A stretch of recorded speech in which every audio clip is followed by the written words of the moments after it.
Wassail, Carol. I'm not sure whether I'm going to publish this reading other than just to you, because I think it's a deeply personal story. Let's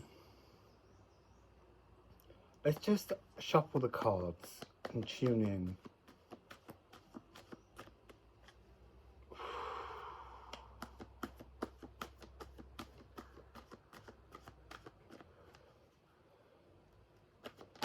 What can you tell me, please?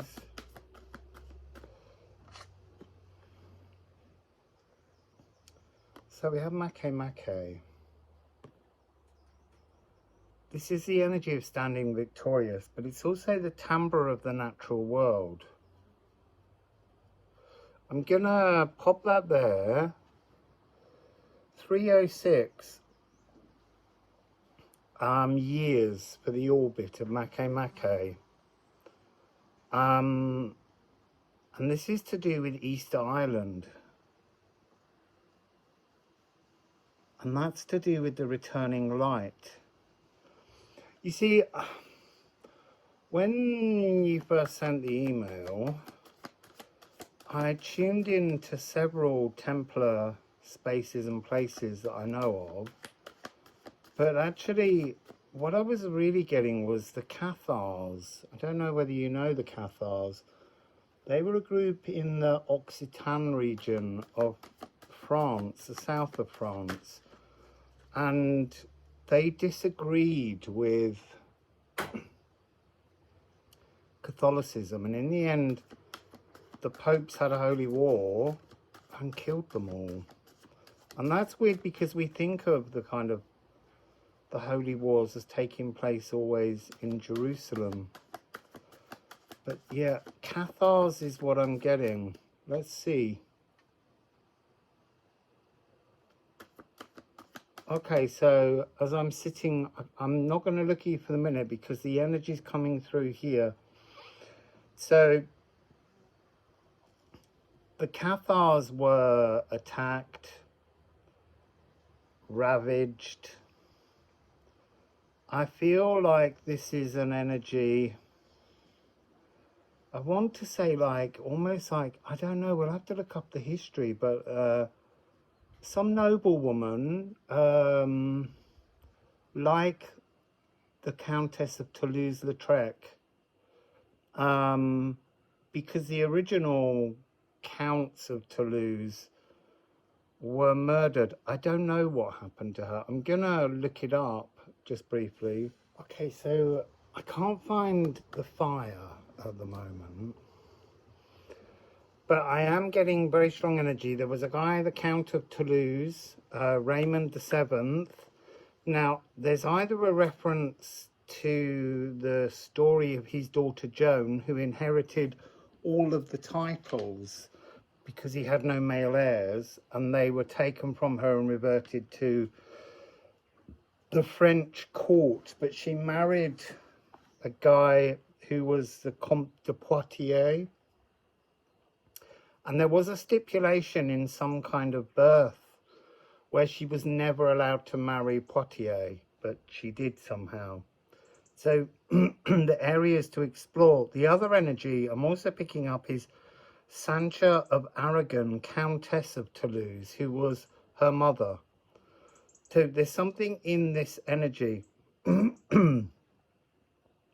So that notion of inheriting and then having it all taken away, that seems to be the key energy. I'm gonna ask about the fire. So what is the energy of the fire? Because there's something in the Cathars, and she didn't follow the Cathar religion, whereas I imagine that Sancha would have. But they had this thing where once you fully embraced and were touched by God, there was no point to anything past that because you were wholly divine. And so they used to withdraw from eating and drinking until they died. So that burning of the hair, There's something in that that feels like it's being touched by the divine, and then feeling so sublime that there seems no purpose past that point. It's very interesting, the Cathars.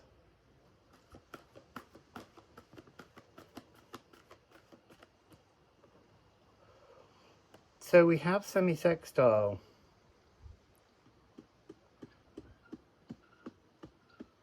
Which is the tangible path of potential.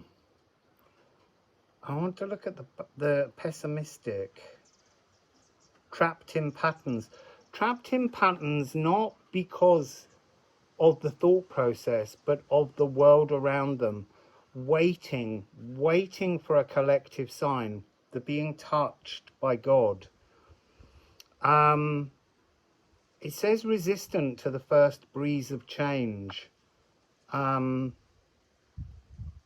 hiding in the herd for a fear of accountability. So somehow there's an energy in this of being passed from pillar to post. I want to say that's the feeling of both Sancha and Joan, but this notion of secretly inside themselves, they had the capacity to understand the dance of life. It's like they're no fools. And they're trying to create fresh cycles in a very static, aggressive world. The bars, the building blocks of women. So there's something in this energy, this optimism for change. There's something of the sort of Joan of Arc energy as well. The sacrifice of life for God. It's a really profoundly powerful energy. It's just, you see, one of the things that's coming through, I'm not suggesting suicide or anything like that, but this, what is the difference between someone who commits suicide and someone who is a martyr who dies for a cause? Because there's something in that energy where it's something to do with embracing the temporary nature of temporal time, of life. It's seeing past the fears. It's really interesting. You see, and now, I know you're an acupuncturist, but what I'm seeing now in my head, without thinking of that, but as soon as I saw it, is needlework, messaging in needlework, stitching, weaving, trying, almost like that was a space in which to create kind of embody truths. It's really interesting.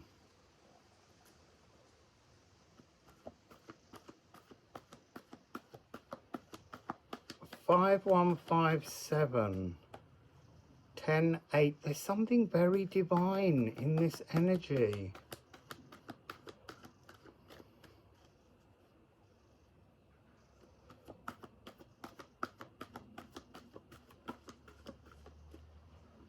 And then we have Hermea, sacral, door to the soul. I feel like that's part of this. It's almost like secret sacredness. You know, it doesn't matter what the papal world of men have said. There's something here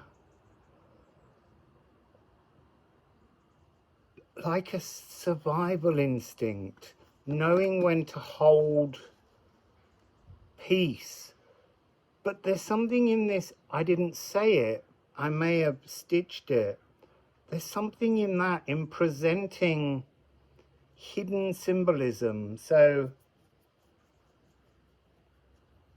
you see, I'm getting a frequency with Malta, a link to Malta. I don't think this is just one simple life. I think this is an energy that you keep running into, that energy of inheritance being lost in multiple lifetimes. Like there's something in it where you're actually meant to keep the inheritance. See two endings as options in Phallus. Unmasking the unseen. Oh, keeper of personal secrets. Knowing when to speak out. Appreciating the choice in outcomes that you have now. That's why you're connecting to this sort of life. There are all kinds of things that we wish for, and they don't necessarily materialize around us.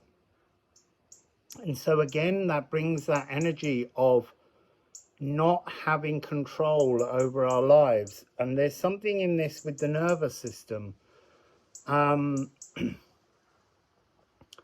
Your song of your nervous system, B flat A sharp, is trying to get you to appreciate, I don't want to sound patronizing, but that you do actually, for the first time in so long, within the continuous timeline that you've now popped into, where you do have a choice of outcomes, you are able to make decisions.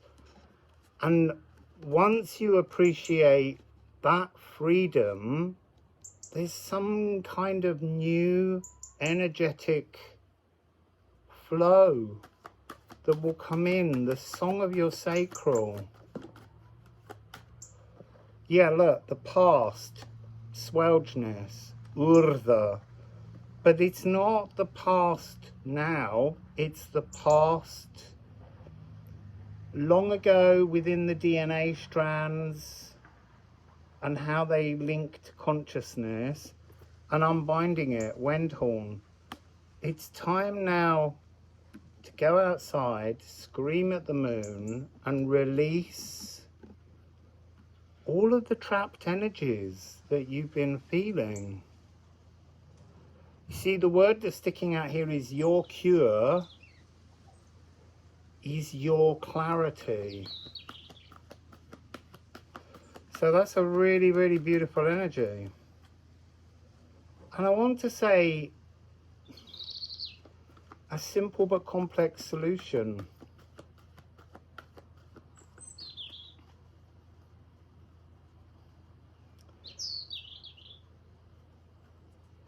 See, I'm also getting not just burning of hair, but cutting of hair. Sort of that desire, like long hairs, and is irritating because it has to be bound up and dressed and braided. And just this desire to sort of shake it all free. Arsenic, swan transformation. See, now I'm getting Edith Swanneck, something like that. She was the wife of King Harold II, who was defeated at the Battle of Hastings. So I think this is a very deeply connected frequency and story. Oh look, sorry, I'll come back to that. 5151. So you can choose to see the past with a new beginning, or you can choose to see it as 66, the needs of the now. 6669. So your needs being divinely answered. See, now I've forgotten what I was going to say before that 5151 came in. Gonna have to rewind it because I really need to pick up that Edith Swanneck. I have to say, the whole world is swimming around me. I'm incredibly dizzy, and everything's moving and swimming. Yes, Edith Swanneck, Edith the Fair. I think this is an energy of tuning into the hidden power of consorts and the sacrifices that the female gender, oh God, I'm really spinning. like we're in this swelginess, this whirlpool. It's such a profoundly dizzying concept as to why it keeps happening. Why? Yeah, I'm so sorry. I am really, really, really spinning and dizzy like I've never felt in any reading. If I stood up, I'd fall over. It's a very powerful, extremely powerful energy.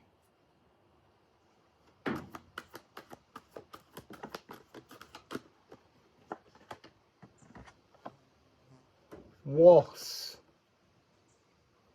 It's like this golden sap, earth energy rising, a kind of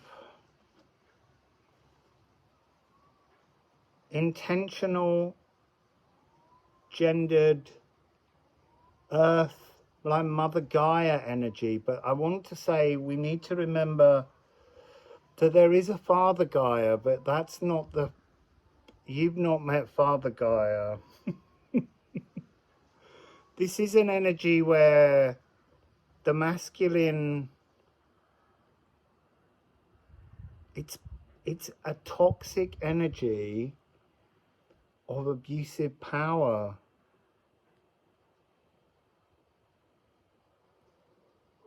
Right, so the spinning has stopped. Oh my God, as soon as I went to look back at the video of Edith Swanneck, Edith Affair,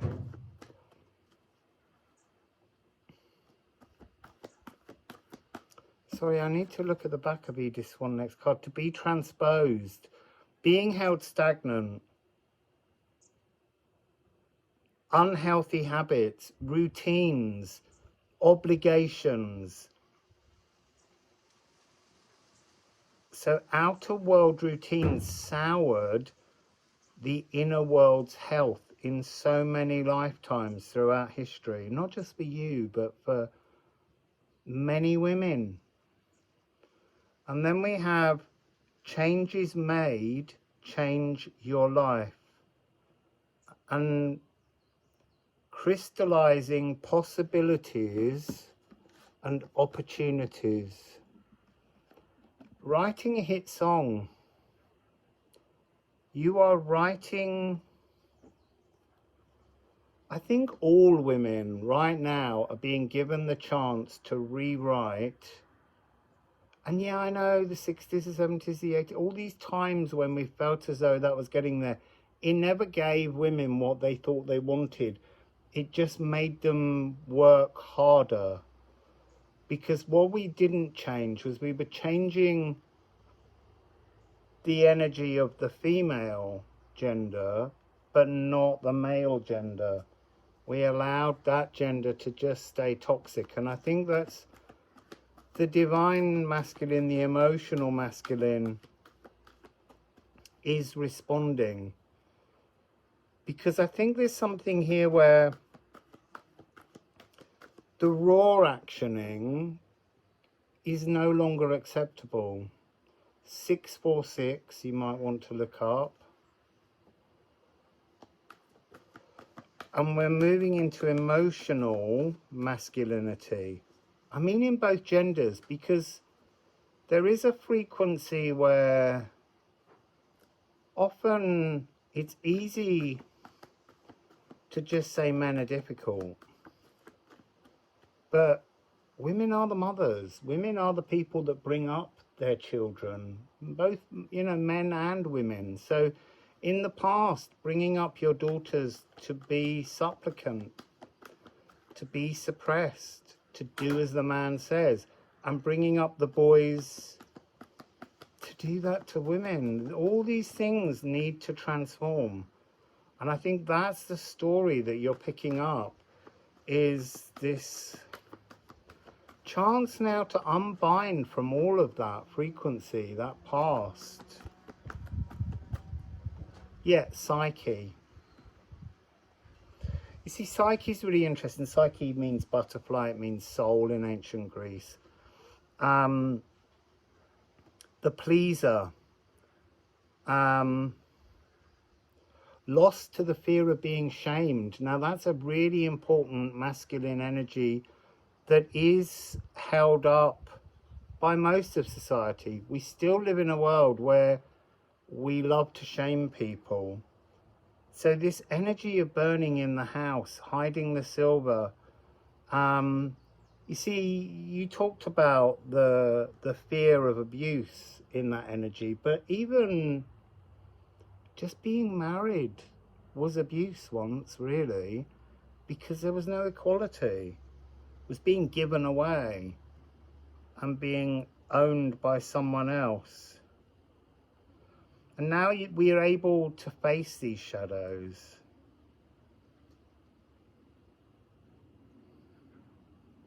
Saluting immortality. That feels like the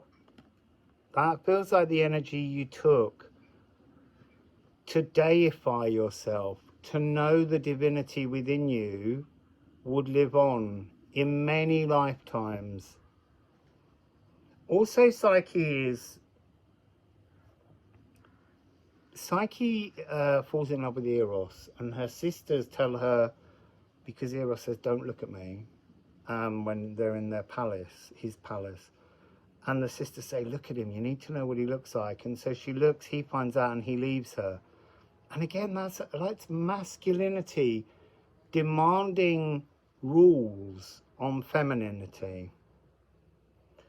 And in the end, she goes seeking the earth for a few years, trying to re-find Eros. Again, this is sacral energy.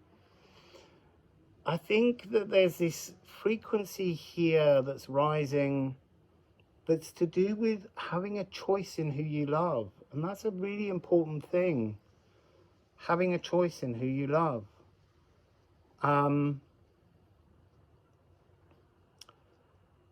There's something else that was coming through then that went slightly away and awry about Psyche and Eros. Oh yeah, Aphrodite. So Aphrodite, she goes to Aphrodite, and Psyche says, look, I really love your son. He's not her son. He came first, but in the mythology, Aphrodite says that she can come back to him, but only if she completes 3 impossible tasks that she sets. And the natural world assisted her. And then she was deified. But again, there's something about sort of jealousy, the energy of high marriage, low marriage, the energy of wealth and status as being the only comforts in abusive relationships back then. It's a really interesting story, really interesting. So yeah, I feel like you're tuning into this because the tale that's here is that you have a choice of outcome. You get to decide, truly.